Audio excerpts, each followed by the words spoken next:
That little exchange is an example. I'm very pleased that you, not least for the timing of our conference, that you limited the challenges that you mentioned to 5. Because I'm sure, had I asked you to give us 10, you wouldn't have had any struggle finding a few more. One particularly that stands out for me is the challenge of cohesion in Europe, which possibly has been a challenge from the very start of the project. It's certainly a challenge today. How does Europe speak with one voice? How does it set its policies, its responses to the challenges it faces when there's so much diversity in viewpoint, in style? So let me put that to you as a question. How is Europe going to use this crisis to find its missing cohesion? It's not easy, but it's the only way to try to implement increased cohesion and try a different way respect to the current situation. Okay, what is the picture? We are 27, and that is good, because we changed the history of the last century. A place of civil war, Europe became a place of peace and prosperity. My grandfather came to Greece to do the war, to make war. My children went to Greece to meet some friends, to have, that is the symbol of the radical historical change. But now, in 2025, it's impossible to continue to say, okay, we finished the war. We have to change the rules. You ask me, what we can do? First, surpass the vetocracy. What is vetocracy? The veto's power. Today in Europe, if someone is against a decision about some particular issues, he blocks everyone. That is correct if you think about the past. We started in 6 countries in 1957. We were only 6.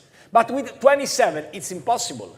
And if we enlarge Europe in the next years, as I hope, we cannot continue with the vetocracy. Second point, we have a problem with the United States of America.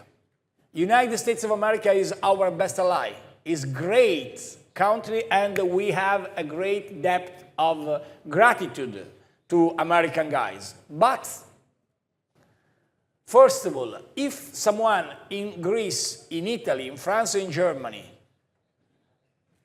will do what President Trump did with the stock market and information about trade, tariffs, and some friends of President Trump bring a lot of money, million and million, 100 million, some 1 billion in some cases. If that happened in our country, for sure everyone go to the jail. And I think that is correct. So there are a new world in which nobody have the traditional limits, no limits. So Europe have to try to speak with one voice. Yes, who? European Commission today, this is my humble opinion, please, I have a lot of respect for the people who invite me, but I'm not very diplomatic. That's why we invited you. Okay, perfect. I think Ursula von der Leyen, she's absolutely unfit to play this role. Absolutely. Thank you, but it's the truth. We cannot say, okay, I spoke also in my parliament with this expression, so I'm not here, I'm not diplomatic also in my public life. But I think we need someone of the leaders to stay in the European Council, and today we have to understand what will change for Europe with the new Chancellor in Germany. Why? Because I think there is not Europe without a strong alliance between Germany and France. That is the truth. Every time in the history. Remember Mitterrand called Willy Brandt, Willy Brandt, Mitterrand, also Willy Brandt. It's unbelievable. But this new Chancellor have a great problem because Germany lost importance in the energy after Russia and the nuclear, have a problem because they destroy the car industry, and we gave to China an incredible asset in the car industry. And there is the new, because Washington asked to us, please pay for defense. That is important and new. So we have to see that. For me, I think South of Europe have to play a more important role, because I didn't like when Friedrich Merz, you know better than me, in the first day, spent a trip in Paris, that is correct, and then in Warsaw, in Poland. The risk for the south of Europe is stay out of that. I think we have to work all together to give the message, without south of Europe, there is not a real Europe. And that is, I think, the responsibility for the next months for our governments. Excellent. I'm going to ask you another question, but I'm going to try and stay brief, and I'd like you to stay brief. I'm an Italian politician. Brief is impossible. Okay. I will try. No. I can speak as if Fidel Castro 6 hours and a half, but I will. If you can keep it to 5 hours, I'd be grateful. Donald Trump has introduced a new style of government, let alone the policies and the ideologies. It's much more transactional, it's more amoral, if I can use that term. It doesn't really take into account morality or many values at all. Should Europe toughen up? Europe is known for its adherence to strong moral values. Should it toughen up, become more pragmatic, and possibly begin to play China as a counterpoint to American influence? I will be very brief. First, Donald Trump's style is a fact of life. Nobody could change this guy. So we have 4 years, 3 years and a half with this style. There are also some goods. For example, he tried to disintermediate totally in political foreign affairs, and maybe some good results could arrive. Maybe. I don't know if Syria bet could work. I hope. I'm not sure. In front of this style you suggest, Europe have to be more pragmatic. Yes, but not necessarily to divide its destiny with the United States. Because let me be very clear, there is not future for United States and Europe divided. It's a mistake for Europe, but it's a mistake also for United States. Because it's not the interest of American guys first to have a trade war who became an inflation change maker inside in the internal market, and it's not interest for United States if Europe, Russia and China became only one bloc. Now that is impossible following the situation. But your question about China is a very good question. I think we have to continue and open a dialogue with China to try to don't create war between political war between USA and China. That is the point. The real asset will be artificial intelligence, because artificial intelligence is a radical revolution also for you. I was very surprised the Pope, the new Pope, Pope Leo, arrived, and the first thing he used to say in politics is, I think you are in front of an ontological revolution. That is artificial intelligence. The Pope. If one of the leader European Commission have the same words of the Pope, that could be great. No, zero for the moment. But, and I finish, I think China and USA will have tensions and troubles. We have to be a place for dialogue, but starting from alliance with the United States. And I finish, really, please don't undervalue it. If Trump will continue to attack universities, that is a very not interesting point for a lot of businessmen, but it's the key point. Because if that will happen, we have to try to have a program as Europe. They start with the first signals, but for the moment are very peanuts, to attract talents in Europe. Because don't consider artificial intelligence a point without alternative. Artificial intelligence will need more talents. We will need natural intelligence near to the artificial intelligence. So I think we have to discuss about that. Everything is important for you, for small and the medium enterprise, because I believe, and I was a prime minister in a country rich of small and the medium enterprise. Small and the medium enterprise saved Italy. Thanks to small and the medium enterprise, Italy remains strong despite a lot of crises in the past. I think your duty is exactly that. Maintain the tradition of small and the medium enterprise and guarantee a future to your country, but in a framework able to recognize the very important and strong challenges, starting from AI and continuing with energy and demographic. Wonderful. Thank you very much indeed. Ioannis.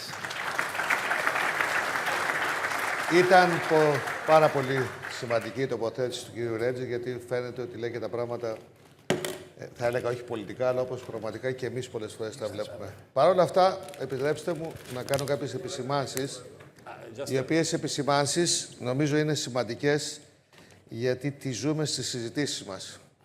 Η Ευρώπη, όπως είπα και στο λόγο μου, δεν ξεκίνησε ως μια Ευρώπη με τη λογική που έχει σήμερα. Δηλαδή, η Ευρώπη οραματίστηκαν όλοι αυτοί που δημιούργησαν όλη αυτή τη δύναμη την οικονομική, ότι είναι μια Ευρώπη των λαών, μια Ευρώπη που στηρίζει την κοινωνία, τις επιχειρήσεις.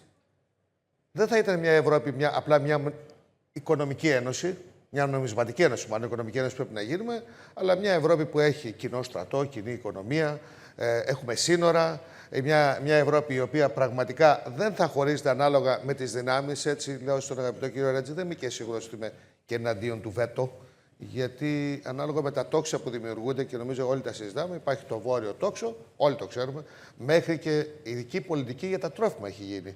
Το Nutri-Score, το οποίο τι κάνει, βοηθάει τα προϊόντα των βορείων χωρών εις βάρος των προϊόντων των νοτίων χωρών. Φανταστείτε που έχουμε φτάσει. Και βεβαίως, ας ξεκινήσουμε από τα εθνικά. Δηλαδή, πόσο λογικό είναι μια Ευρώπη να λέει ότι σήμερα δέχεται μια χώρα, την Κύπρο λέω, να είναι διχοτομημένη, να μην παρεμβαίνει, σαν να λέμε να σφυράει για το γεγονός, να μην δέχεται ότι εδώ υπάρχουν σύνορα, να μην παρεμβαίνει στη χώρα, μια απειλούμενη από μια άλλη χώρα, αλλά, γιατί το αναφέρω, να μπαίνει σήμερα σε αυτό το απίστευτο που συμβαίνει με το 5% που δεν γίνεται μεγάλη συζήτηση.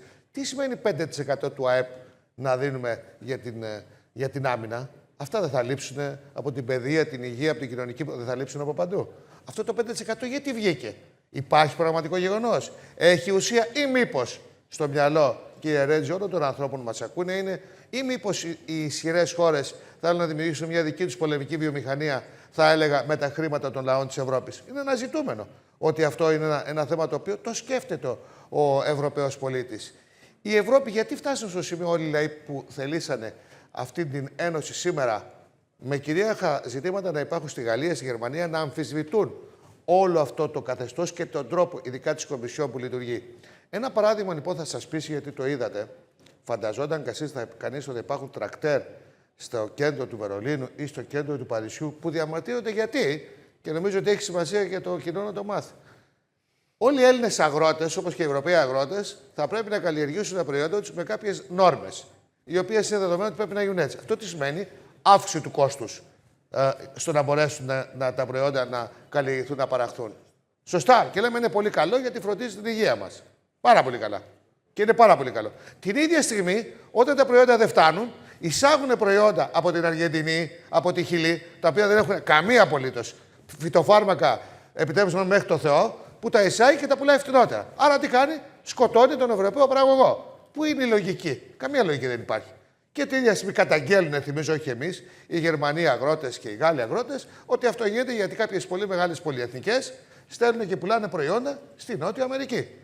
Φαντάζομαι δεν σας λέω κάτι καινούργια. Τι εννοώ με αυτό? Δεν είμαι από αυτούς, είμαι υπέρ της Ευρώπης και λειτουργεί. Με τη σημερινή μορφή της, επιτρέψτε μου κύριε Ρέτση, δεν έχει μέλλον. Γιατί δεν εκφράζει κάτι. Δεν λειτουργεί σαν ένας άξονας. Είμαστε απλά, και βέβαια σε όλοι θέλουμε να είμαστε, αισθανόμαστε πιο καλά, πιο ισχυροί, μια ασφάλεια θα έλεγα, αλλά στα ζητήματα που αφορούν άμυνα, οικονομία, στα θέματα κοινωνικά, δεν έχουν γίνει βήματα μέχρι σήμερα. Δεν νομίζω να λέω κάτι διαφορετικό από αυτό που έχετε όλοι στο μυαλό σας. Γιατί υπάρχει σήμερα μια αμφισβήτηση στους λαούς της Ευρώπης και πάμε σε αυτά τα ακραία σχήματα. Αυτά τα σχήματα τα οποία είναι, θα έλεγα, τα ακροδεξιά ή παντού. Γιατί υπάρχουν, τι εκφράζουν? Δεν εκφράζουν την ανασφάλεια του κόσμου και την αγωνία για το αύριο. Δεν εκφράζουν την αγανάκτηση απέναντι σε αυτό που συμβαίνει. Ασφαλώς και δεν συμφωνεί κανείς μας, γιατί αυτό φέρνει μόνο καταστροφές. Αλλά θα πρέπει η Ευρώπη κάποια στιγμή να μην λειτουργεί με βάση τη δύναμή της. Και ξέρω ότι είναι κάτι και που ο Ιταλικός λαός το βλέπει. Θα πρέπει να το πούμε με το όνομά του. Δηλαδή, έχουμε τον άξονα των βορείων χωρών, που υπάρχει εδώ και 30 χρόνια, ο οποίος υπερισχύει εναντίον των υπολείπων, επιβάλλει πολιτικές. Γιατί αν ανοίξουμε ακόμα και το θέμα της Ουκρανίας, στο πώς λειτουργήσε η Ευρώπη, δεν ξέρω και πόσο καλά έκανε. Δεν ξέρω πόσο την ωφέλησε όλη αυτή η υπόθεση, η οποία ξέρετε ότι κόστησε δισεκατομμύρια, ίσως και 3 στην Ευρωπαϊκή, που ήταν ένας πόλεμος ανώφελος. Είναι παράλογο να πιστεύεις, μιας και δεν το λέει κανείς, ότι σε μια ίδια μάχη θα κέρδιζε η Ευρώπη τη Ρωσία. Ένας, από τον οποίο να μην πω τη λέξη που χρησιμοποιούμε, τέλος πάντων, όχι στα πολύ στα καλά του, το λέει ο Τραμπ τελευταία. Αλλά τελικά η Ευρώπη γιατί το έκανε όλο αυτό και ποιο ήταν το αποτέλεσμα? Τι οικονομική καταστροφή έφερε, τι κοινωνική καταστροφή έφερε? Εν κατακλείδη θέλω να πω το εξής. Εμείς εκφράζουμε ως κοινωνικού φορείς και όταν ήρθαμε στην Ιταλία, κύριε Ρέντζη, και επισκεφτήκαμε και το επιμελητήριο της Ρώμης και την αντίστοιχη ΓΕΣΕΒΕ που υπάρχει στην Ιταλία, η άποψη και των Ιταλών μικρομεσών, όπως και παλαιότερα των Γάλλων, των Γερμανών, είναι μία. Η ανάπτυξη οικονομίας, που είναι επίσης ένα σημαντικό στοιχείο, πώς θα γίνει, ολοκληρώνω, θα γίνει με τις πολυεθνικές, με τα λιγοπόλια ή θα στηρίξει τις μικρομεσαίες? Αξίζει τον κόπο να σας πω, γιατί υπάρχει μια παρανόηση στην Ελλάδα. Και στην Ευρώπη, για να ξέρετε, το 95% των επιχειρήσεων είναι έως 10 άτομα. Αυτό που ακούμε διαρκώς δεν είναι πώς είναι διαφορετικά στην Ευρώπη. Στην Ιταλία συγκεκριμένα, κοντά στο 80% είναι πολύ μικρές επιχειρήσεις. Έχουμε πάρα πολλούς ελεύθερους επαγγελματίες. Υπάρχει μια περιραίουσα ατμόσφαιρα στην Ελλάδα, μόνο εδώ συμβαίνει. Είναι θέμα πολιτικών. Ποιον στηρίζεις για το αύριο? Πιστεύεις ότι θα είναι καλύτερη κοινωνία με τους μικρούς, τους μεσαίους ή με τις πολυεθνικές? Μέχρι τώρα, νομίζω, μόνο κακό έκανε, ειδικά στη χώρα μας, η πολύ μεγάλη δύναμη που έχουν τα καρτέλ. Ευχαριστώ.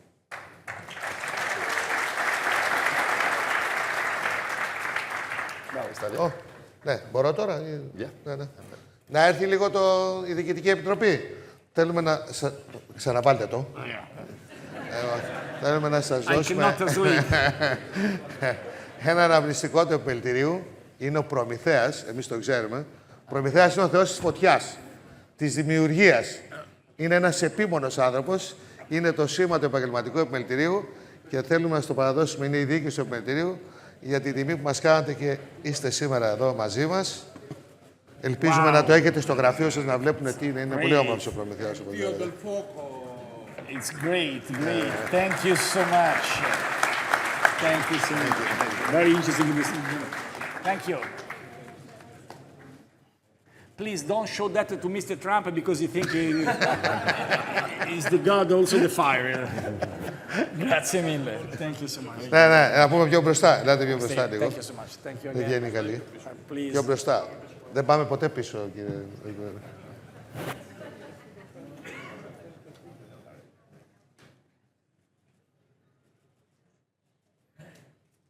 Ευχαριστούμε πολύ. Thank you so much. Ευχαριστώ. Άρα καλό. Ευχαριστώ. Thank you so much. You speak Italian absolutely better than me. Ladies and gentlemen, we will move on now.